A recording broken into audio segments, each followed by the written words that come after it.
Hello everyone, welcome to the class guys. कैसे हैं आप सभी? उम्मीद करता हूं सभी बच्चे बहुत अच्छे होंगे, अच्छे से पढ़ाई लिखाई कर रहे होंगे। बच्चों, आज इस वीडियो में हम पढ़ने वाले हैं, आज की इस क्लास में इलेक्ट्रिक फील्ड किस तरीके से निकाली जाती है चार्ज डिस्ट्रीब्यूशन के कारण। जैसे मान के चलो कि मेरे पास एक चार्ज वायर है, तो इसके कारण अलग अलग पॉइंट पर इलेक्ट्रिक फील्ड हम कैसे निकालेंगे, गॉस थ्योरम का यूज किए बिना, है ना। अगर मेरे पास चार्ज रिंग है तो इसके कारण इसके सेंटर पे, इसकी एक्सिस पे किस तरीके से इलेक्ट्रिक फील्ड निकाली जाती है। सेमी सर्कल है, कोई भी किसी भी शेप का आर्क है, तो इलेक्ट्रिक फील्ड कैसे निकालेंगे ये मैं आज आपको सिखाऊंगा। और यकीन मानिए, अगर आप इस वीडियो के एंड तक बने रहेंगे तो हर एक टाइप आपको आसानी से आ जाएगा।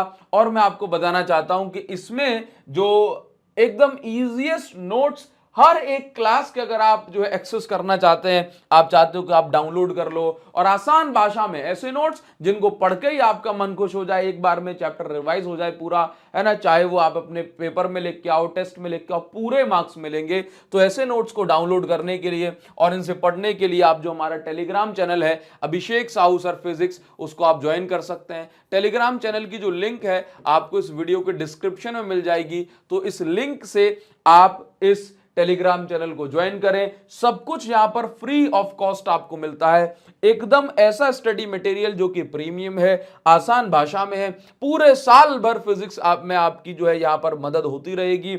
एक पैसे की डिमांड आपसे यहां पर नहीं करी जाएगी कि भाई पैसा दो तब एक्सेस मिलेगा, कुछ नहीं, फ्री ऑफ कॉस्ट। हाँ, मेरे नाम से, क्योंकि आप जानते हैं कि भाई कोई भी टीचर हो उसके नाम से फेक चैनल बन जाते हैं, तो मेरे नाम से भी कुछ फेक चैनल आपको टेलीग्राम पर मिल सकते हैं, जिसमें अगर पैसे वैसे की कोई डिमांड करें तो आपको कोई पैसा नहीं देना, है ना।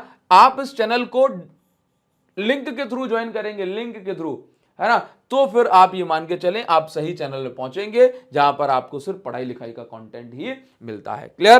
तो उम्मीद करूंगा आप इसको ज्वाइन करेंगे और पूरे साल भर मेरे साथ बने रहेंगे। एकदम अपडेट भी आपको यहां पर मिलती रहेंगी और स्टडी मटेरियल भी आपको फ्री ऑफ कॉस्ट मिलता रहेगा। क्लियर? आगे बढ़ेंगे।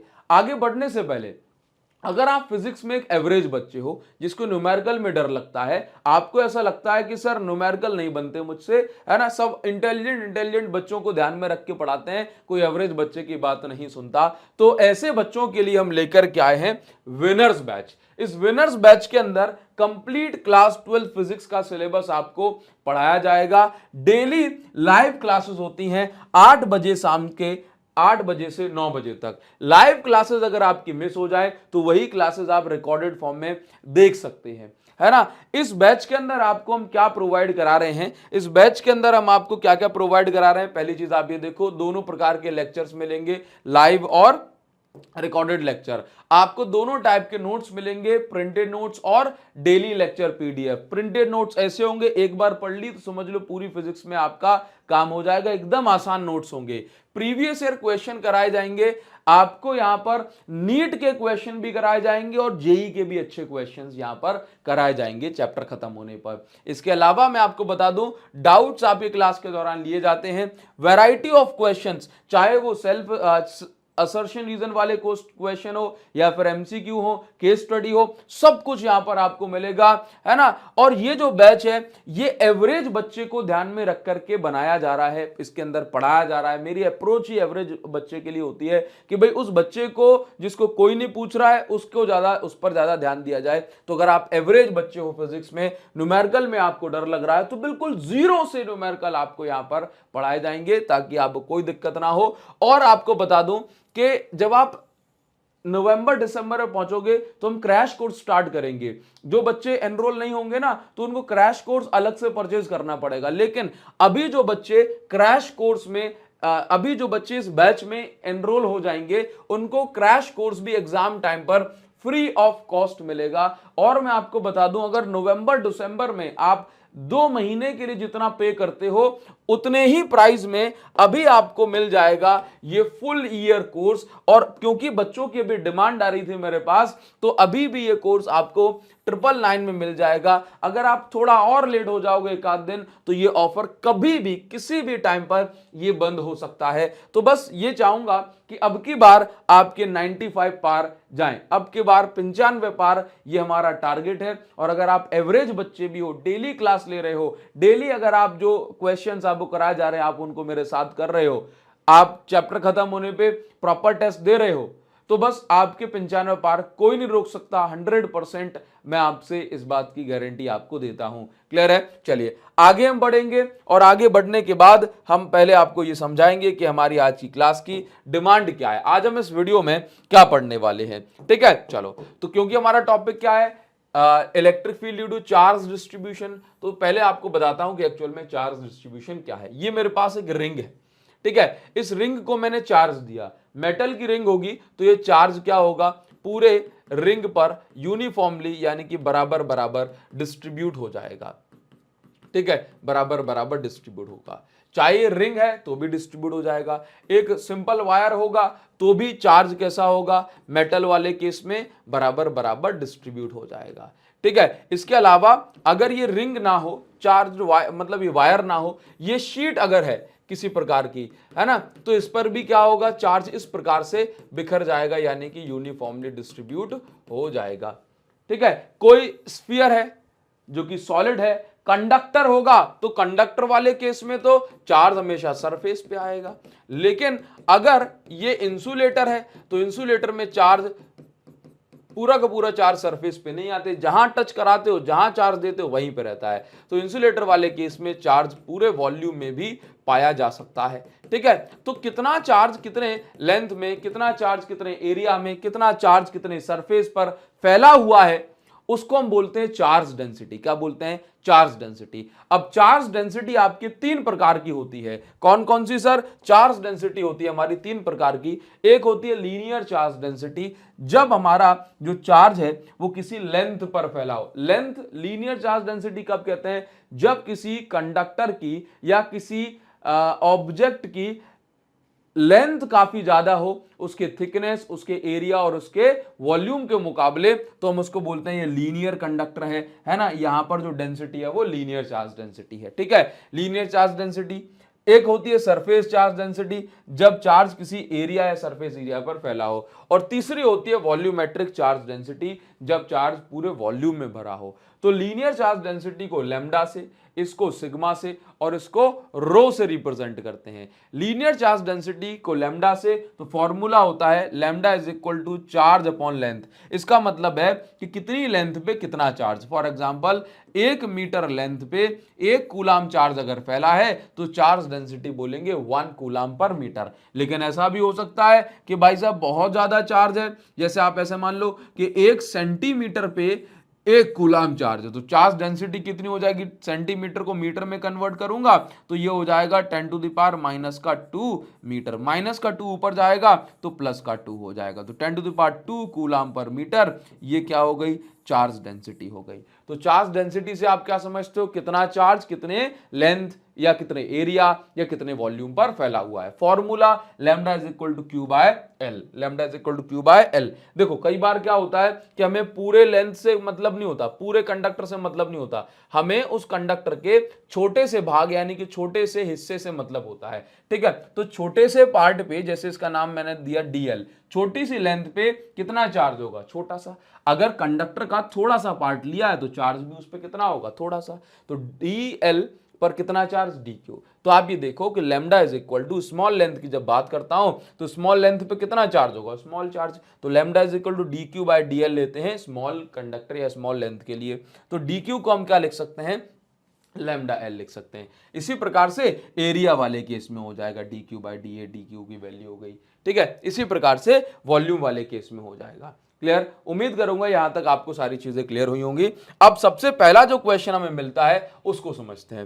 पहले क्वेश्चन में आपको क्या निकालना है? इलेक्ट्रिक फील्ड निकालना है due to linear charged wire. मतलब आपके पास एक चार्ज्ड वायर है, आपके पास क्या है? एक वायर है, इसको आपने चार्ज दे रखा है और इसके कारण, इस वायर के कारण आपको किसी पॉइंट पर इलेक्ट्रिक फील्ड निकालनी है। क्लियर? तो हमने मान लिया कि लेट्स से इस वायर से बीच में कहीं पर हमने एक पॉइंट मान लिया और इसके कारण मुझे क्या निकालनी है? इलेक्ट्रिक फील्ड निकालनी है। क्या निकालनी है? Electric field. ठीक है, तो अब देखो मैंने क्या कहा कि ये वायर है, इस वायर के ऊपर कहीं पर हमने ये पॉइंट मान लिया, let's say this point is P, और इस पॉइंट P पे इलेक्ट्रिक फील्ड निकालनी है। अब देखो इलेक्ट्रिक फील्ड का फॉर्मूला वैसे क्या होता है, के क्यू अपॉन डिस्टेंस का स्क्वायर, आर स्क्वायर बोलते हैं ना, के क्यू बाय आर स्क्वायर या के क्यू बाय डिस्टेंस का स्क्वायर। ठीक, तो ये फॉर्मूला है, समझना। अब एक्चुअल में क्या है कि Q तो चार्ज, तो लेट्स से हमने इस पे मान लिया भाई Q चार्ज डिस्ट्रीब्यूटेड होगा, लेकिन यहां पर देखो डिस्टेंस क्या है, डिस्टेंस। अब चार्ज जब एक पॉइंट पे रखा होता है ना, जैसे चार्ज Q यहां एक पॉइंट पे रखा है, तो किसी भी पॉइंट पे इलेक्ट्रिक फील्ड मुझे निकालनी होगी ना, तो मैं क्या करूंगा कि निकाल लूंगा उसको आसानी से। क्यों सर? क्योंकि चार्ज एक ही जगह पे रखा है, तो आर की वैल्यू, डिस्टेंस की वैल्यू फिक्स होगी। लेकिन यहां पर क्या है, यहां पर कुछ ऐसा सीन बन रहा है कि जो डिस्टेंस है वो हर एक पॉइंट की अलग अलग है। कंडक्टर के ये वाले पॉइंट से देखूंगा तो डिस्टेंस कुछ और होगी ऊपर तक की, देखो ये डिस्टेंस कुछ और होगी। अगर कंडक्टर के ये वाले पॉइंट से देखूंगा तो डिस्टेंस कुछ और है, ये वाले पॉइंट से देखूंगा तो डिस्टेंस कुछ और है। इसलिए मैं सिंपल के क्यू अपॉन डिस्टेंस का स्क्वायर वाला फॉर्मूला यहां पर नहीं लगा सकता और एक बार में इलेक्ट्रिक फील्ड नहीं निकाल सकता। तो क्या करेंगे, तो अब हम ये करेंगे कि हम यहां पर ये कंसीडर करेंगे कि लेट्स से ये जो कंडक्टर है ये बहुत छोटे छोटे से लेंथ एलिमेंट से मिलकर के बना है, बहुत छोटे छोटे से एलिमेंट से मिलकर के बना है। तो हमने ये माना कि लेट्स से ये कंडक्टर जो है, इस कंडक्टर की जो लेंथ है लेट्स से किसी पर्टिकुलर पॉइंट तक ये कितनी है, x है, कितनी है x, और इस x में से ये छोटा सा एक एलिमेंट मैंने मान लिया जिसकी लेंथ हो गई dx। क्या लेंथ हो गई इसकी? इसकी लेंथ हो गई dx।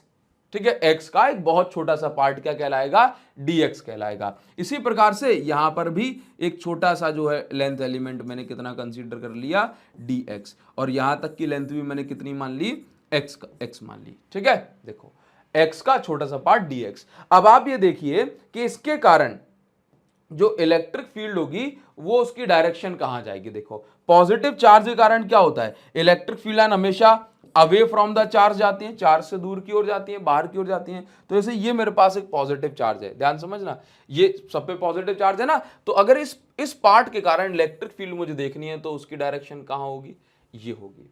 क्लियर? और अगर इस पार्ट के कारण इलेक्ट्रिक फील्ड देखनी है तो उसकी डायरेक्शन कहां होगी, कुछ इस प्रकार से होगी। ठीक है, इसको थोड़ा सा, चलो ये हो गया। ठीक है, ध्यान से देखना। तो अगर मैं आपसे ये कह रहा हूं कि अगर मैं ये कह रहा हूं कि देखो इसकी इलेक्ट्रिक फील्ड का नाम क्या, डीई वेक्टर, और इसकी इलेक्ट्रिक फील्ड का नाम भी क्या, डीई वेक्टर। सर ऐसा क्यों? देखो ये डी क्यू डी एक्स है, क्या है, डी एक्स, छोटा सा एलिमेंट, तो इलेक्ट्रिक फील्ड भी कैसी बनाएगा, छोटी बनाएगा, तो डीई। यहां पे भी छोटा सा एलिमेंट, तो इलेक्ट्रिक फील्ड भी कैसे बनाएगा, डीई बनाएगा, छोटी। ठीक है, अब आप ये देखो यहां पे समझना, अगर ये एंगल थीटा है तो ये वाला एंगल भी क्या होगा, थीटा, ऑपोजिट एंगल। ठीक, तो अगर मैं इस डी के दो कंपोनेंट करूंगा तो वो कैसे होंगे, देखो जरा, एक कंपोनेंट ऊपर और एक कंपोनेंट इसका राइट साइड जाएगा, तो इसका नाम क्या, डीई साइन थीटा, क्योंकि मुझे इस पॉइंट पे नेट इलेक्ट्रिक फील्ड निकालनी है ना, तो इस पॉइंट पर मुझे कंपोनेंट चेक करने पड़ेंगे। और इस वाले का नाम क्या होगा, इस वाले का नाम क्या हो, अरे भाई साहब सेंटेंस ही पूरा नहीं करने दे रहे हैं, ये खिंच गया क्या, चलो ठीक है, ध्यान से देखो, तो इस वाले का नाम क्या होगा, डीई कॉस थीटा। इसी प्रकार से अगर ये एंगल थीटा है तो ये वाला एंगल भी थीटा होगा। अब इस डीई के कितने कंपोनेंट, दो, एक कंपोनेंट यहां पे डीई साइन थीटा और एक कंपोनेंट ऊपर के साइड जिसका नाम है डीई कॉस थीटा। तो आप ये देखिए कि d E sine theta, d E sine theta, d E cos theta, d E cos, ये चार कंपोनेंट आप देख रहे हो। ध्यान से देखना कि ये जितना एलिमेंट ये है उतना ही एलिमेंट ये है, जितनी दूरी ये है उतनी दूरी ये है, तो यहां पर जितनी इलेक्ट्रिक फील्ड ये वाला कंपोनेंट बनाएगा उतनी इलेक्ट्रिक फील्ड ये बनाएगा। तो d E sine theta, d E sine theta क्या हो जाएगा, कैंसिल। पॉइंट पी पे ये डीई साइन थीटा और डीई साइन थीटा दोनों ऑपोजिट डायरेक्शन में, तो इनकी इलेक्ट्रिक फील्ड एक दूसरे को कैंसिल कर देगी। जबकि मुझे नेट इलेक्ट्रिक फील्ड निकालना होगा, तो नेट इलेक्ट्रिक फील्ड किस तरीके से निकालेंगे, तो या टोटल इलेक्ट्रिक फील्ड कैसे निकालेंगे, तो मुझे सभी डीई कॉस थीटा वाले कंपोनेंट को जोड़ देना होगा। देखो ये दोनों पॉइंट के कारण, देखो इसके कारण एक कंपोनेंट ऊपर डीई कॉस थीटा, इसके कारण भी डीई कॉस थीटा, ठीक है। इसी प्रकार से यहां पर भी एक dx लेंगे तो उन दोनों के कारण भी डी cos थीटा, यहां पर भी लेंगे तो उन दोनों के कारण भी डी cos थीटा। इसका मतलब है इस पॉइंट P पे सारे डी sin थीटा हो जाएंगे कैंसल और सारे डी cos थीटा हो जाएंगे ऐड। और फिजिक्स में ऐड करने का, जोड़ने का क्या तरीका होता है? Integration method. ठीक है, तो हम क्या करेंगे कि इस पॉइंट पर जो है इस E पर क्या होगा? डी cos थीटा, अगर मुझे E निकालना है तो सभी डी cos थीटा क्या कर दूंगा? इंटीग्रेशन कर दूंगा। अब देखो डी निकालने का सिंपल सा तरीका है, पहले मैं डी निकाल लूं फिर इसमें अलग से हम काम करेंगे। देखो डी निकालने का, देखो अगर इलेक्ट्रिक फील्ड होती E, सिंपल इलेक्ट्रिक फील्ड का फॉर्मूला क्या होता है? के क्यू अपॉन डिस्टेंस का स्क्वायर। ठीक है, अब पहले यहां पे एक चीज देख लेते हैं कि अगर ये डिस्टेंस क्या है, यहां से लेके यहां तक की डिस्टेंस x है और यहां से लेके यहां तक की डिस्टेंस r है, तो ये डिस्टेंस कितनी हो जाएगी? Under root x square plus are square. R ही ली है कि ए ली है? मैं पहले एक बार देख लेता हूं। आर ही ली है हमने, स्मॉल आर से दिखाया है तो स्मॉल आर से दिखाऊंगा। सर कहां दिखाया है? आपको भी दिखाऊंगा, ऐसा थोड़ी ना है। देखो जरा, तो ये डिस्टेंस r है तो आर स्क्वायर, ये डिस्टेंस भी क्या हो जाएगी? R square. ठीक है, तो पहले क्या निकाल लूं? पहले निकाल लेता हूं डी। तो डी सॉल्व करने के लिए क्या करूंगा भाई? देखो के क्यू अपॉन डिस्टेंस का स्क्वायर, तो भाई ये वाले क्यू से देखना के क्यू अपॉन डिस्टेंस का स्क्वायर होता है। ठीक है, तो मुझे डीई यानी कि स्मॉल इलेक्ट्रिक फील्ड निकालनी है, तो फॉर्मूला क्या हुआ? के। ध्यान से देखो के, यहां पर d Q d X distance पे कितना चार्ज होगा? डी क्यू चार्ज हो, कितना? D Q. तो के छोटी इलेक्ट्रिक फील्ड तो छोटा चार्ज, तो d Q upon d Q से डिस्टेंस कितनी है? Root x square plus are square. तो अगर मैं डिस्टेंस का स्क्वायर करूंगा तो रूट हट जाएगा। ठीक है, चलो तो ये क्या है? के क्यू अपॉन डिस्टेंस का स्क्वायर। छोटा सा एलिमेंट तो छोटा सा चार्ज। अब आप ये देखो कि मैं यहां पर क्या लिख सकता हूं, यहां से देखो जरा, डी क्यू की जगह पे क्या लिख सकता हूं? Lambda D L. ध्यान से देखना कि ये जो आप यहां पर देख रहे हैं कि lambda is equal to d Q upon d X होगा, छोटे से एलिमेंट के लिए डी एक्स। ठीक, ये डी छोटा डी क्यू चार्ज है कितनी लेंथ पे? डी एक्स पे, तो lambda is equal d Q by d X. तो लैम्डा इज इक्वल टू, या डी क्यू की जगह क्या लिख सकता हूं? लैम्डा इंटू डी एक्स, ये लिख सकता हूं डी क्यू की जगह। तो ध्यान से देखिए जरा, तो यहां पर फॉर्मूला क्या बनेगा finally? D E is equal to k, इसकी जगह आ जाएगा lambda into d X upon में आ गया X square plus are square.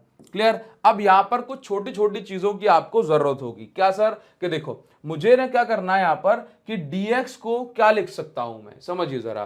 तो यहां पर मुझे थोड़ा सा इस ट्राइंगल की जरूरत, हेल्प लेनी पड़ेगी। ये अगर आप ये देख रहे हो कि ये एंगल थीटा है और ये 90 डिग्री है, तो थीटा और 90 डिग्री के कारण ये बन जाएगा, ये डिस्टेंस r है।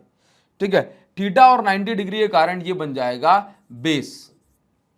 ठीक, और ये बन जाएगा परपेंडिकुलर। क्लियर है?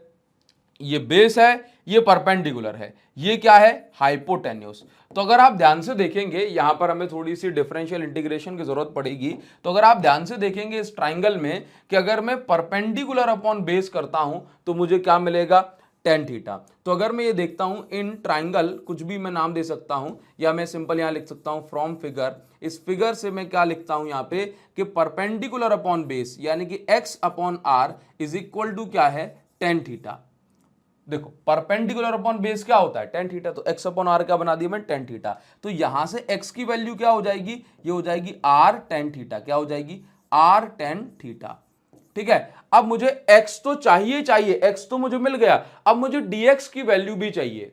क्या चाहिए? dx की वैल्यू। सर dx का मतलब डिफरेंशियल मुझे करना है ना? तो डिफरेंशियल कर रहा हूं तो यहां पे आएगा r टेन थीटा का डिफरेंशियल हो जाएगा sec स्क्वायर थीटा और थीटा का d थीटा। ऐसा करने से क्या होगा? देखो सिंपल de cos थीटा का इंटीग्रेशन नहीं कर सकता क्योंकि मुझे ये पता नहीं पड़ रहा कि किसके रिस्पेक्ट में इंटीग्रेशन करना है। पीछे dt लिखा है तो पता होता है कि टाइम के रिस्पेक्ट में करना है, पीछे dx लिखा है तो पता होता है x के रिस्पेक्ट में करना है। लेकिन यहां पे थीटा कॉस थीटा किसके रिस्पेक्ट में करना है मुझे जानकारी नहीं थी, इसलिए हमने यहां पे क्या किया कि dx की वैल्यू को कन्वर्ट कर लिया किस फॉर्म में? d थीटा के फॉर्म में। तो इसका मतलब मुझे पता पड़ जाए कि इंटीग्रेशन d थीटा के फॉर्म में यानी कि एंगल के रिस्पेक्ट में करना है। तो dx की वैल्यू मिल गई। क्लियर? तो यहां तक हमने dx की वैल्यू निकाली ना, अब मुझे कुछ भी नहीं करना, अब इन इक्वेशंस में वैल्यू को पुट कर देना है। ठीक है, देखो सिंपल मैंने क्या किया, नेट इलेक्ट्रिक, ये साफ साफ लिखा हुआ है, नेट इलेक्ट्रिक फील्ड कैसे निकालेंगे? E is equal d cos theta, d आ गया इतना, डी की वैल्यू ये है, देखो डी क्यू की जगह लेमडा डी एक्स लिख सकते हैं, इसकी जगह ये लिख सकते हैं, ठीक है, X square plus are square चल रहा है। अब देखिए X by R is tan theta, X की वैल्यू निकाली, डी एक्स की वैल्यू निकाली। अब आपने क्या किया, के लेमडा की जगह के लेमडा लिखा, डी एक्स की जगह क्या लिखा, R sec square theta d theta, ठीक। एक्स स्क्वायर की जगह क्या लिखा, देखो ना एक्स स्क्वायर लिखा नीचे, एक्स स्क्वायर की जगह यहां से R square tan square theta और आर स्क्वायर चल ही रहा है। इसके बाद हमने कुछ भी नहीं किया, इसके बाद हमने यहां पर जो जो नीचे से देखो आर स्क्वायर कॉमन आ रहा था, tan square theta plus one बचा, tan square theta plus one होता है सेक स्क्वायर थीटा, तो ऊपर वाले आर से R square cancel, sec square theta है सेक स्क्वायर थीटा कैंसिल, तो डीई की वैल्यू आ गई k lambda d theta by R. किसकी वैल्यू आ गई, डीई की। अब इस डीई की वैल्यू को उठा के इसमें पुट कर दो, जो हमारी फर्स्ट वाली इक्वेशन हमने जिसको मानी थी डीई कॉस थीटा, ठीक है। इंटीग्रेशन करेंगे ई का कितना होगा, डी कॉस थीटा का, तो देखो अब यहां पर क्या है, डीई कॉस थीटा और ये इतना चल रहा है, डीई की वैल्यू हमने पुट की क्या, k lambda d theta by R into में क्या है थीटा, और ये जो डी थीटा में बता रहा है कि यहां पर इंटीग्रेशन किसके रिस्पेक्ट में हो रहा है, एंगल के रिस्पेक्ट में हो रहा है। तो अभी आप ये देखो कि हमें लिमिट लेनी है, यहाँ पे क्या लेनी है, लिमिट। तो लिमिट कहां से कहां तक लेंगे, तो आप यहां पर ये समझिए कि अगर मैं यहां पर ये देख रहा हूं कि ये वाला एंगल कितना बनाया फिगर में, ये एंगल बना है कुछ भी थीटा मान लेते हैं, थीटा बना है, ठीक है। अब ये देखना, अगर मैं इस लाइन को पूरा चिपका दूं, अगर मैं इस लाइन को चिपका रहा हूं तो थीटा की वैल्यू छोटी हो रही है, छोटी होते होते होते होते कितनी हो जाएगी, जीरो हो जाएगी, ठीक है। ये अगर बिल्कुल चिपका दो, थीटा की वैल्यू क्या, जीरो। ये थोड़ा सा बढ़ गया, थीटा की value 10 degree, 20 degree, 50 degree, 70 degree, 80 degree, और अगर कंडक्टर जितना इस कंडक्टर के दूर एंड्स होंगे, है ना, जैसे मानो कंडक्टर का एंड वहां पे, तो ये आप ये देख रहे हो एंगल की वैल्यू क्या होती चली जा रही है, बढ़ती चली जा रही है, और बढ़ते बढ़ते कितनी हो सकती है, ये बढ़ते बढ़ते हो सकती है 90 डिग्री। तो जब कंडक्टर हमारा इनफाइनाइटली लॉन्ग कंडक्टर होता है, कैसा, इनफाइनाइटली लॉन्ग कंडक्टर होता है, तो आप ये देखते हैं, नहीं समझ में आया एक बार और बताता हूं, देखो लिमिट बता रहा हूं। एक्चुअल में क्या होता है कि जैसे ये मेरे पास कंडक्टर है, ठीक है, इस पॉइंट से देखना, इस पॉइंट से, ठीक, अगर मैं इस पॉइंट से इलेक्ट्रिक फील्ड निकाल रहा हूं, ठीक, तो देखना कुछ एंगल होगा लेट से 10 डिग्री, अगर इस पॉइंट से निकालूंगा तो 5 डिग्री, यहां से निकालूंगा 0 डिग्री, आगे बढ़ाया, ये देखो जितना दूर कंडक्टर का एंड होगा उतना ही एंगल ये क्या हो रहा है, ये देखो ये वाला एंगल क्या हो रहा है, ये एंगल बढ़ रहा है ना, ठीक है। इसी प्रकार से आप ये देखो अगर कंडक्टर का एंड बहुत दूर है, बहुत दूर है, बहुत दूर है, बहुत दूर है, तो आप ये देख रहे हैं कि ये वाला जो एंगल है, ये एंगल बड़ा हो रहा है, यहां पर एग्जैक्ट जीरो बन रहा था, जीरो से बढ़ते बढ़ते कितना हो रहा है, 90 तक पहुंच रहा है, कितना, 90 तक। तो जब कंडक्टर हमारा इनफाइनाइटली लॉन्ग होता है तो एंगल कितना होता है उसके एंड्स के साथ, 90 डिग्री। तो अगर इस साइड बन रहा है 90 तो इस साइड बन जाएगा -90, है ना। तो यहां पर हमने जो लिमिट ली है वो कहां से ली है, -π/2 से लेकर के +π/2 तक। तो यहां पर आप लिख सकते हैं ये जो हमने लिमिट लगाई है ये किसके लिए लगाई है, for infinitely long conductor, infinitely long conductor, ठीक है। और अगर सर कंडक्टर इनफाइनाइट लॉन्ग नहीं होता तो क्या होता, तो मुझे एंगल पता नहीं होता, ठीक है, तो मैं यहां पर θ1 से θ2 तक भी लिमिट ले सकता था, -θ1 से +θ2 तक, ठीक है। इस प्रकार से लिमिट ली जाती है, लेफ्ट में इसलिए माइनस और राइट में इसलिए प्लस। बस अब कुछ नहीं करना, जो जो बाहर निकल सकता था उसको मैंने बाहर निकाल दिया, cos θ d θ अंदर रखा रह गया, cos θ का इंटीग्रेशन हुआ sin θ आया, लिमिट पुट करनी है -π/2 और ऊपर +π/2, तो अपर लिमिट माइनस लोअर लिमिट करते हैं। तो देखो जरा k लैम्डा बाय आर, एक बार अपर लिमिट माइनस एक बार लोअर लिमिट, तो साइन माइनस थीटा क्या होता है, माइनस का साइन थीटा, तो हो गया ये प्लस का साइन थीटा, ठीक है। तो आपने कुछ भी नहीं किया, ई के लैम्डा बाय आर साइन π/2 की वैल्यू ये है, और देखो क्या लिखा है, साइन माइनस थीटा क्या होता है, माइनस का साइन थीटा, ठीक है। तो ये आपका प्लस का बन गया था ये वाला, ठीक, तो ये 1 बचा है। इसके बाद क्या है, देखो यहां पर ये 1 + 1 हो गया 2, तो ये लिखा है 2 के लैम्डा बाय आर निकल के आया,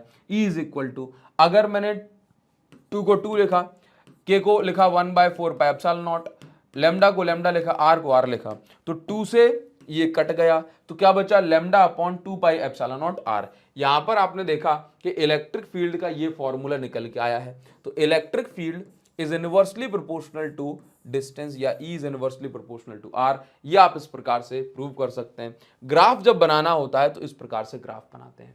तो इसमें डिफरेंशियल इंटीग्रेशन का इस प्रकार से यूज करा जाता है। उम्मीद करूंगा ये आपको समझ में आया होगा। पहले में समझने में दिक्कत आई होगी, आप खुद से कॉपी पे करें, फिर अगला आपको और आसान लगेगा। देखो अगला क्वेश्चन क्या दिया गया है, इसको कुछ नहीं करना है, ये तो बिना काम की चीज है, ठीक है। अब जो क्वेश्चन आपको मिल रहा है इसमें क्या दिया हुआ, जरा एक बार समझना। इस क्वेश्चन में यहां पर दिया गया है कि हमें इलेक्ट्रिक फील्ड निकालनी है due to charge circular ring on its axis. Axis पे इलेक्ट्रिक फील्ड निकालनी है। आप एक्सिस समझते हैं, आप एक्सिस समझते हैं। देखो ये ब्लैक है तो शायद हो सकता है आपको दिखाई ना दे, यहाँ पे सब कुछ ब्लैक ही ब्लैक है। चलो ऐसे कर देते हैं, अब देखो अब दिखाई पड़ेगा। ये मेरे पास मान के चलो कोई रिंग है, ये रिंग है। अब इस रिंग की जो एक्सिस है वो कहाँ है, यहाँ है, ठीक है।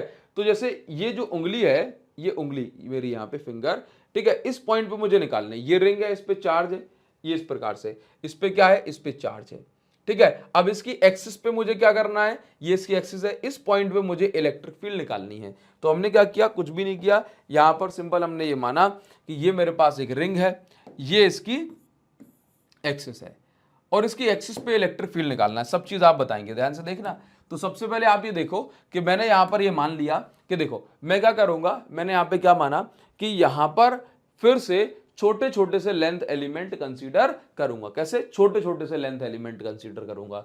तो यहां पर भी मैंने क्या किया कि एक छोटा सा लेंथ एलिमेंट यहां पे कंसीडर कर लिया है। सबसे पहले मैंने ये माना कि इस रिंग की जो रेडियस होगी, इस रिंग की जो रेडियस होगी, let's say this radius is a, क्या रेडियस है ए, और इस रिंग के एक्सिस पर एक्स डिस्टेंस पर एक पॉइंट पी हमने मान के चला है। इस पॉइंट पी पर मुझे इलेक्ट्रिक फील्ड फाइंड आउट करनी है। ये जो छोटा सा लेंथ एलिमेंट मैंने माना, इसका नाम है डीएल और इसका नाम भी क्या हो गया, डीएल, ठीक है। सर आपने इस बार डीएक्स क्यों नहीं लिया, अगर इस एक्स का छोटा सा कंपोनेंट होता तो लेता डीएक्स, है ना। ये तो रिंग की लेंथ का छोटा सा कंपोनेंट है तो मैंने यहां पर ले लिया डीएल। क्लियर, अभी देखना। तो अब क्या होता है कि यहां पर मुझे निकालनी है इलेक्ट्रिक फील्ड। तो मैं क्या करूंगा कि इस डीएल के कारण जो इलेक्ट्रिक फील्ड बनेगी यहां पे वो कुछ इस प्रकार से होगी, और नीचे वाले डीएल के कारण जो इलेक्ट्रिक फील्ड बनेगी वो कुछ इस प्रकार से होगी, ठीक है। पॉजिटिव चार्ज से इलेक्ट्रिक फील्ड हमेशा कहां भागते हैं, दूर की साइड, ऊपर वाले से भी कहां भागेंगे, दूर की साइड, ठीक है। तो दोनों की डायरेक्शन क्या होगी, ये होगी, दोनों की डायरेक्शन क्या होगी, ये होगी। तो अब आप ये देखिए कि यहां पर आपको ये समझना है कि यहां पर अगर एंगल बनता है ये थीटा, ठीक, तो ये वाला एंगल भी क्या बनेगा, थीटा। अगर ये एंगल बनता है थीटा तो इसको भी हम प्रूव कर पाएंगे ये वाला एंगल भी क्या है, थीटा। इस डीएल के कारण जो इलेक्ट्रिक फील्ड बनी दैट इज डीई वेक्टर, और इस डीएल के कारण भी इलेक्ट्रिक फील्ड बनी डीई वेक्टर, ठीक है। ये डीई का मुंह ऊपर की साइड है तो एक कंपोनेंट होगा ऊपर की साइड डीई साइन थीटा, और ऊपर के साथ साथ ये राइट में भी जा रहा है तो दूसरा कंपोनेंट होगा यहां पर डीई कॉस थीटा। इसी प्रकार से आप ये देखो कि इस डीई का एक कंपोनेंट मतलब जो है ये कहां है, नीचे की साइड जा रहा है और राइट में जा रहा है। तो एक कंपोनेंट नीचे की साइड जिसका नाम हुआ डीई साइन थीटा, और एक कंपोनेंट राइट साइड में गया जिसका नाम हुआ डीई कॉस थीटा। तो अगर आप नेट इलेक्ट्रिक फील्ड निकालना चाहेंगे तो डीई साइन थीटा से डीई साइन थीटा कैंसिल हो जाएगा इक्वल एंड ऑपोजिट होने के कारण से, ठीक है। और डीई कॉस थीटा ऐड हो जाएंगी। तो नेट इलेक्ट्रिक फील्ड जो आप निकाल रहे हैं वो कितना हो जाएगा, ई नेट को मैं सिंपल क्या लिखूंगा, ई। अब ध्यान से देखना, बहुत सिंपल है, डीई कॉस थीटा का इंटीग्रेशन मुझे करना है, अब आपको आसान लगेगा। अब डी कॉस थीटा यानी कि सभी डी कॉस थीटा को जोड़ना है। जोड़ने का मतलब फिजिक्स में होता है इंटीग्रेशन। अभी क्या करूंगा कि जो डीई आप देख रहे हो, डीई जो आप देख रहे हैं, इस डीई का फॉर्मूला क्या होगा, के, वैसे होता है के क्यू अपॉन डिस्टेंस का स्क्वायर, लेकिन इस बार क्यू नहीं, छोटा सा charge D Q upon distance का स्क्वायर। तो इस डीएल पे डी क्यू चार्ज है, ठीक है। तो यहां से लेकर के यहां तक की डिस्टेंस चाहिए। तो अगर ये एक्स है, ये ए है, ठीक, ये 90 डिग्री मान लो, तो ये थीटा, ये 90, ये क्या कहलाएगा, बेस। ऊपर वाला क्या है, परपेंडिकुलर, ये क्या है, हाइपोटेन्यूज। तो ये कितना बनेगा, रूट एक्स स्क्वायर प्लस ए स्क्वायर, ठीक है। अब आप यहां पर ये देखिए कि के क्यू अपॉन डिस्टेंस का स्क्वायर, तो डिस्टेंस का स्क्वायर करेंगे एक्स स्क्वायर प्लस ए स्क्वायर, स्क्वायर रूट से जो स्क्वायर से स्क्वायर रूट कैंसिल हो जाएगा। ठीक है, अब डी क्यू की जगह क्या लिखेंगे, देखो जरा, डी क्यू की जगह फिर से ये जो रिंग है, ये रिंग सरफेस चार्ज डेंसिटी में नहीं आएगी, लीनियर चार्ज डेंसिटी में ही आएगी। तो हम क्या करेंगे, इसकी जगह लिखेंगे डी क्यू की जगह लैम्डा इंटू डीएल। देखो सिंपल सी बात है भाई, d Q is equal to lambda is equal to d Q by d L. इस डी एल पे कितना चार्ज था, डी क्यू, तो डी क्यू की जगह क्या आ गया, लैम्डा इंटू डी एल। बस ये हमने किया है। ठीक है, देखो इसके बाद क्या है, एक्स स्क्वायर प्लस ए स्क्वायर, समझना, ये हमने पुट किया। क्लियर। अब इसके बाद आप यहां पर ये देखो कि यहां पर मुझे कुछ भी नहीं करना, यहां पर मुझे कुछ भी अलग नहीं करना, बस यहां पर क्या चल रहा है साथ में cos थीटा, तो cos थीटा की वैल्यू भी मैं पुट कर सकता हूं। cos थीटा की वैल्यू क्या है, अब एक्चुअल में क्या है ना, मैं डीएल को कुछ यहां पर डीएल को रिप्लेस नहीं कर पा रहा हूं, मैं यहां पर डीएल को रिप्लेस नहीं कर पा रहा हूं कि परपेंडिकुलर अपॉन बेस लगा के डीएल रिप्लेस हो जाए, ये क्योंकि डीएल ऊपर बैठा है, ट्राइंगल के अंदर नहीं है। तो यहां पर मैंने सिंपल क्या किया कि ये डीई की मुझे वैल्यू मिल गई। ठीक, अब यहां पर क्या है, जब मैं ई निकालूंगा तो डीई कॉस थीटा, डीई की वैल्यू के lambda D L upon x square plus ए स्क्वायर, ये चल रही है। ठीक है, अब ये किसकी वैल्यू है सर, ये तो डीई की वैल्यू है। ठीक, एक बार और बता दूंगा, अब किसकी वैल्यू चाहिए, कॉस थीटा की। अब कॉस थीटा क्या होता है, बेस अपॉन हाइपोटेन्यूज। तो बेस इस ट्राइंगल में देखो, बेस कौन है, एक्स, और हाइपोटेन्यूज कौन है इस ट्राइंगल में, देखो एक्स स्क्वायर प्लस ए स्क्वायर का रूट। तो कॉस थीटा की जगह क्या आएगा, बेस अपॉन हाइपोटेन्यूज। तो बेस कितना है एक्स और हाइपोटेन्यूज कितना है एक्स स्क्वायर प्लस ए स्क्वायर, और इसके ऊपर क्या चढ़ा है, रूट। रूट का मतलब बच्चों होता है पावर 1/2। तो ये कितना बचेगा, E इज इक्वल टू, सब साफ साफ लिखा लिखा बता दूंगा, के lambda D L x, integration बाहर लगा। ठीक है, अब देखो अपॉन में क्या है, अपॉन में देखना एक्स स्क्वायर प्लस ए स्क्वायर यहां लिखा है और एक्स स्क्वायर प्लस ए स्क्वायर यहां लिखा है।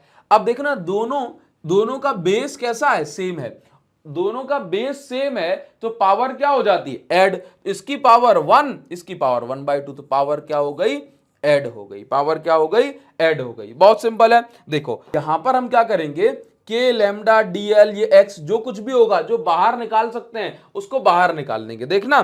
तो इसको मैं आगे बढ़ाता हूं और इंटीग्रेशन करेंगे। देखो E इज इक्वल टू, आप भी देख रहे हो, k lambda x upon x square plus ए स्क्वायर की पावर 3/2, ये सब बाहर आ गया, और इंटीग्रेशन करना है डीएल का, किसका, डीएल का। तो E इज इक्वल टू, आप ये देखो, k lambda x upon x square plus ए स्क्वायर और की पावर कितनी, 3/2।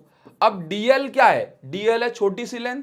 अब डीएल का इंटीग्रेशन कितना होगा, देखो डीएल का इंटीग्रेशन हो जाएगा, ये रिंग की छोटी सी लेंथ है, इन सभी छोटी छोटी लेंथ को जोड़ देंगे तो पूरी एक रिंग मिल जाएगी हमें। तो रिंग की सरकमफेरेंस क्या होती है, 2 आर, आर मतलब रेडियस, और यहां पे रेडियस क्या ली है, ए, तो 2 ए हो गई, क्या हो गई, 2 ए। तो आप यहां पर ये देखें कि 2 ए। अभी इसके बाद क्या है, जैसे मान के चलो मैं चाहूं तो लेमडा को रख भी सकता हूं और हटा भी सकता हूं। तो अगर मैं इसको हटाना चाहूं तो लेमडा की जगह मैं क्या लिख सकता हूं, total charge upon total length. तो टोटल चार्ज क्या है, क्यू, लेमडा की जगह total charge upon total length, क्योंकि अब मैं टोटल कैलकुलेट कर रहा हूं ना, तो total charge upon total length. तो टोटल चार्ज क्या है, क्यू, और टोटल लेंथ, रिंग की लेंथ को अगर खोल देंगे तो कितनी निकल के आएगी, 2 ए।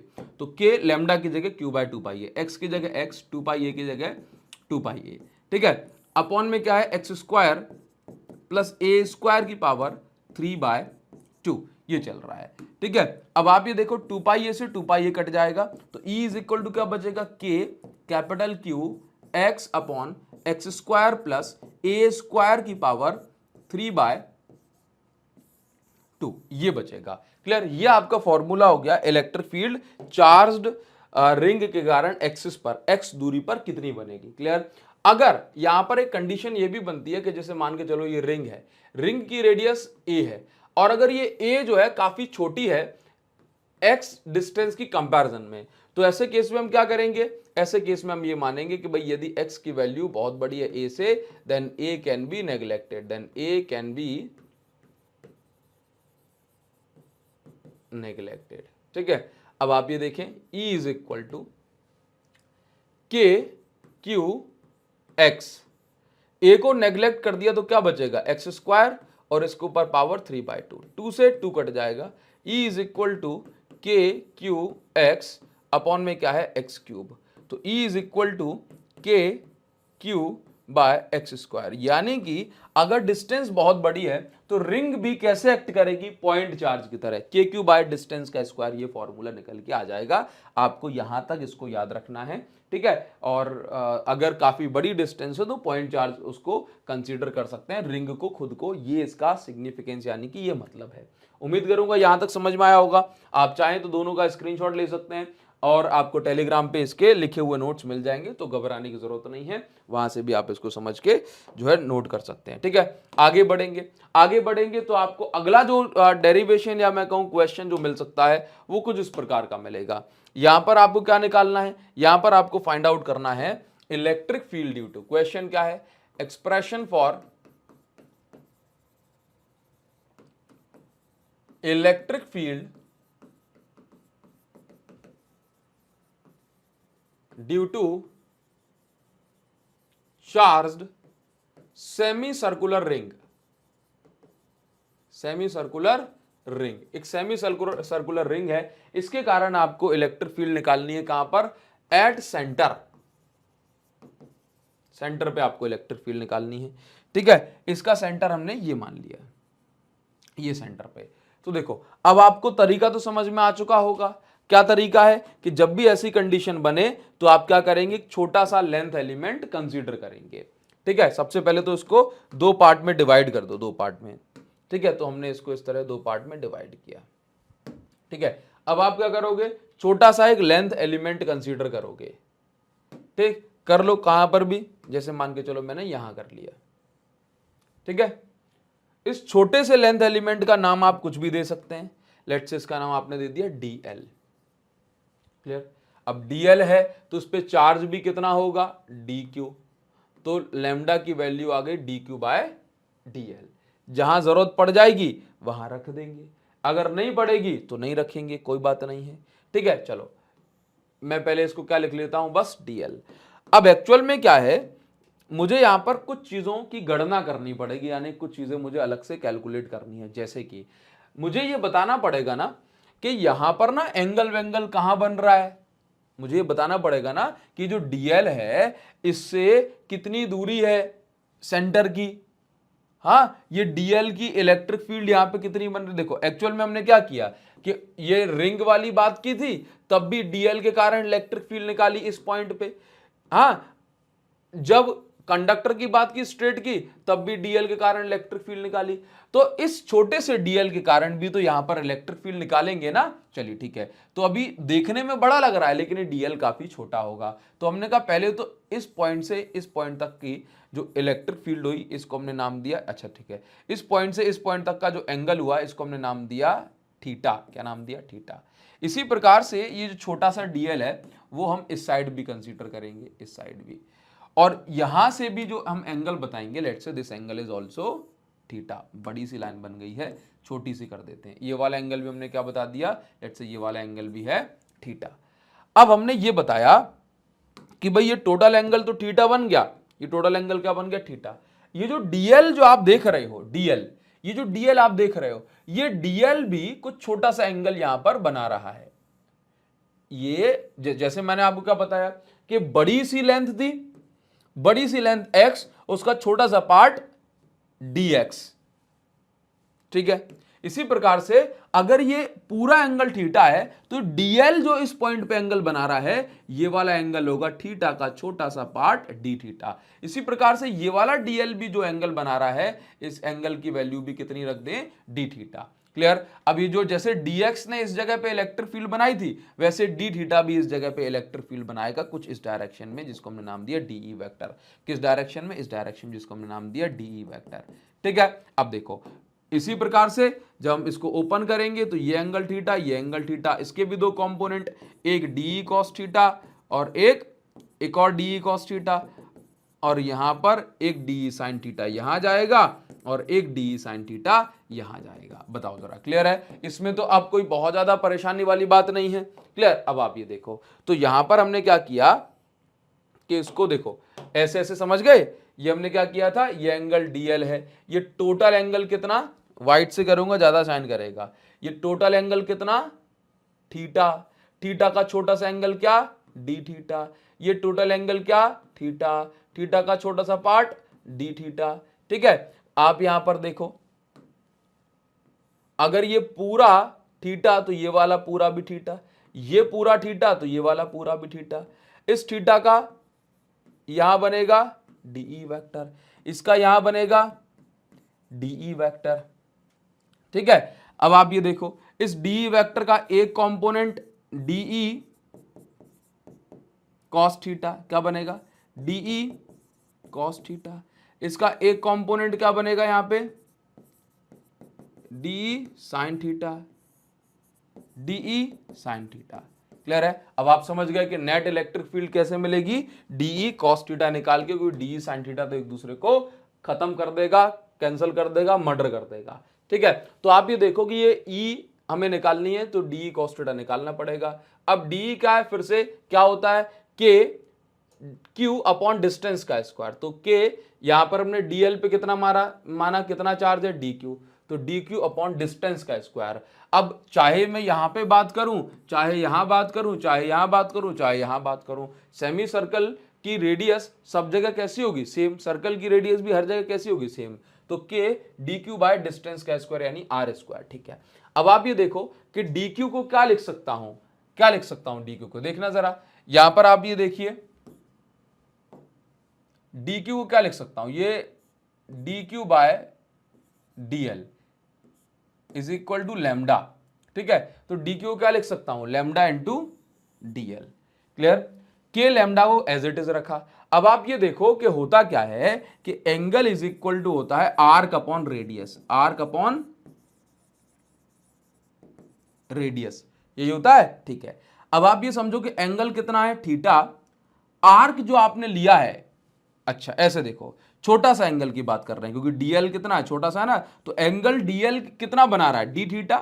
ठीक है, डी थीटा बना रहा है, ठीक, आर कितना है, डीएल, रेडियस कितनी है, आर, तो डीएल की जगह पे हम क्या लेंगे, आर इंटू डी थीटा, तो डीएल की जगह पे क्या लिख दिया, R into d theta upon में आर स्क्वायर, ये आर स्क्वायर से आर कटेगा, नीचे एक आर बचेगा, तो डीई की वैल्यू के lambda by R into d theta हो गई, डीई की वैल्यू हो गई। ठीक है, अब इस डीई की वैल्यू को उठा के कहां रख दो, ये पहली वाली इक्वेशन में, ध्यान से देखना, तो डीई की वैल्यू क्या है, k lambda by r d theta, k lambda by r d theta into में क्या है, कॉस थीटा।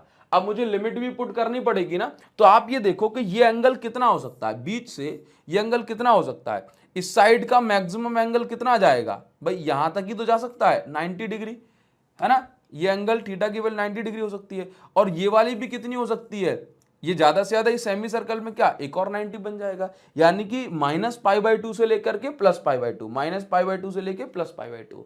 ठीक है, बस अब आपको कुछ नहीं करना, अब आपने यहां पर क्या किया, इंटीग्रेशन, के लैम्डा बाय आर बाहर, कॉस थीटा का इंटीग्रेशन क्या, साइन थीटा, लिमिट -π/2 से लेके +π/2, साइन π/2 -π/2, इस तरह सॉल्व किया, साइन π/2 की वैल्यू 1 आ गई। ठीक, माइनस साइन π/2 क्या होगा, माइनस का साइन π/2, देखो साइन माइनस, देखो साइन माइनस थीटा क्या होता है, minus sine theta, minus sine π/2, और माइनस यहां पे फॉर्मूले का चल रहा है, तो उसके कारण ये प्लस का बन गया, किसका बन गया, प्लस का बन गया। ठीक है, देखिए जरा, तो इसकी वैल्यू 1, इसकी वैल्यू 1, ये बन गया 2, इसको सॉल्व करने पे आ गया E is equal to lambda 2πε0 by r. ठीक है, तो ये चीज अपनी हो गई एकदम आसान सी, सिंपल सी, और उम्मीद करता हूं ये आपको समझ में आया होगा। ठीक, एक होमवर्क के तौर पे देखो, सरफेस चार्ज डेंसिटी और आपका वॉल्यूमेट्रिक चार्ज डेंसिटी, ये आपके सिलेबस में नहीं है अभी। ठीक है, आपको करना तो है इसको, लेकिन वो गॉस थ्योरम से करवा देते हैं। क्लियर है, गॉस थ्योरम से। अभी देखो, एक आपका एक होमवर्क के तौर पे हो सकता है, आप इसको खुद से ट्राई कर सकते हैं, बट मैं भी आपको यहाँ पर बताने की कोशिश करूंगा, जैसे मान के चलो कि आपको किसी भी तरह का जो क्वेश्चन है वो मिल सकता है। जैसे मान लीजिए कि आपको मिल गया कि भाई अभी हमने सेमी सर्कल लिया था, मान के चलो कोई भी आर्क आपको मिल गया, ठीक है, ये आपको इतना सा आर्क मिल गया, और इसके कारण आपको निकालनी है electric field. Let's say electric field निकालनी है, जो भी इसका ज्योमेट्रिक सेंटर होगा उस पॉइंट पे। ठीक है, तो ये मेरे पास एक चार्ज वायर हो गया, ये चार्ज वायर हो गया, ठीक है। और इस वायर के कारण इस पॉइंट पे मुझे इलेक्ट्रिक फील्ड निकालनी है, इस पॉइंट पे। ये पॉइंट हो गया O, क्या हो गया O पॉइंट, ठीक। अब इसके बाद क्या है कि यहां पर ये इलेक्ट्रिक फील्ड जो है, ये इलेक्ट्रिक फील्ड मुझे निकालनी है इस पॉइंट पे। तो इसमें भी क्या करूंगा, लेट्स से मैंने इसको 2 इक्वल पार्ट में डिवाइड कर दिया, ठीक है। अब देखो कॉर्नर से क्या ले लिया, कहीं से भी एक छोटा सा एलिमेंट dl, ठीक। ये पूरा एंगल कितना बताया, थीटा। dl ने कितना एंगल बनाया, d थीटा, ठीक है। d थीटा एंगल बताया, इसकी इलेक्ट्रिक फील्ड इस डायरेक्शन में de वेक्टर, ठीक। इसी प्रकार से टोटल एंगल क्या, थीटा। यहां पे जो dl बनाया इसने कितना एंगल बनाया, d थीटा, इसकी इलेक्ट्रिक फील्ड यहां पे de वेक्टर, समझ रहा। तो इसी प्रकार से आप ये देखोगे कि नेट इलेक्ट्रिक फील्ड क्या होगी, de cos theta, de cos theta, यहां पे de sin theta, de sin theta.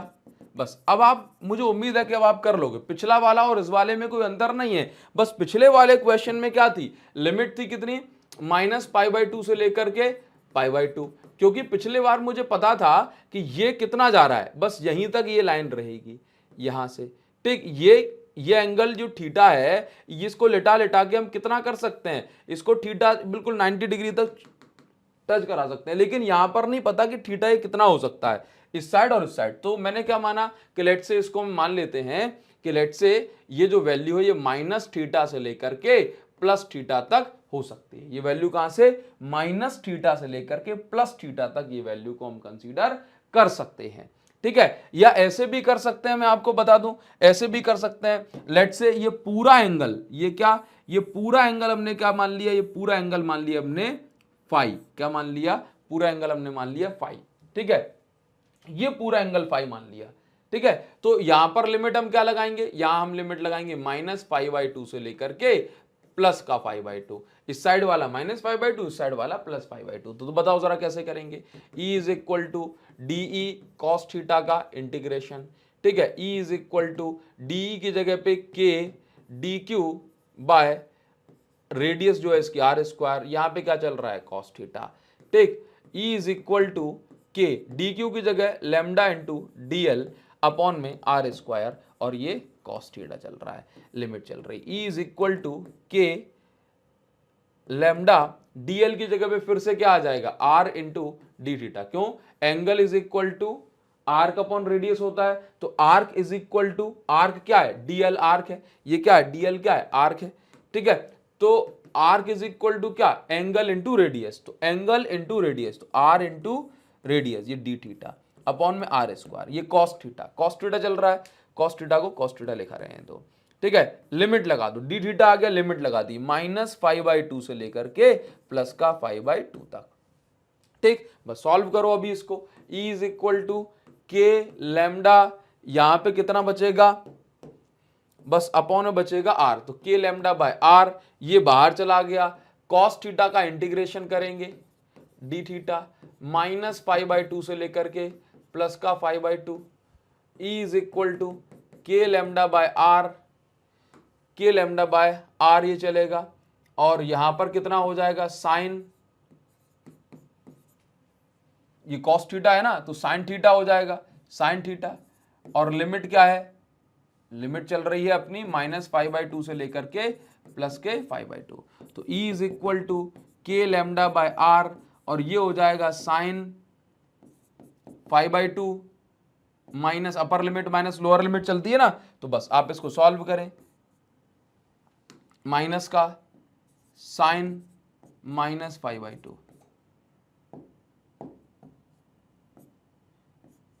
बस ये कितना हो जाएगा, E = k lambda by r sin π/2 plus sin π/2, ये -sin π/2 बाहर निकल के प्लस का हो जाएगा, ठीक है। तो आप इसको आप टोटल ऐसे लिख सकते हो, E = sin π/2 plus sin π/2, 2 sin π/2, तो ये 2k लैम्डा बाय r, और ये चलेगा sin π/2। तो इस प्रकार से आप सॉल्व कर सकते हैं, क्लियर।